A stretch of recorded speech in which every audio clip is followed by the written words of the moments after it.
Magkano po yan? Ako nagbuburo nito. Ano ba?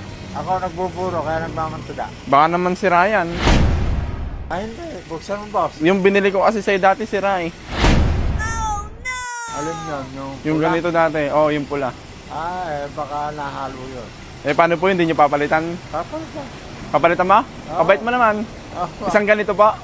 Hindi, kung dala mo, papalitan ko. Hindi, wala na. Matagal na yun eh. Last year pa po yun. Sa susunod. Pero ito bago. Magkano po ba yung ganyan nyo? Gusto mo makita yung tsura? Magkano po? Hindi na po. Okay na po yan. Makita mo yung kanya. Kasi yung iba kala hindi maganda ito eh. Amuin ko nga. Kasi dati maano po yung amoy eh. Oo. Lumabas na. Ba't ganun yung amoy tay? Oo, maganda yan. Diba, Ba't ganun? lumabas na. Ba't ganun yung amoy? Ay, balat lang yan. Oo. Ba't kinain mo, bulok eh? Hindi.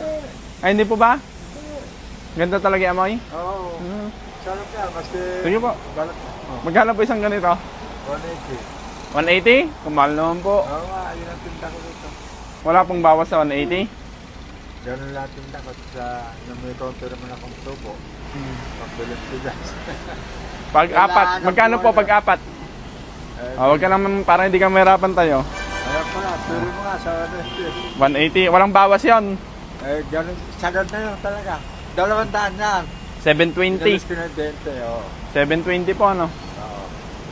Supot. Hindi po. Ito po. Hindi, supot. Ang itlog. Hindi na po.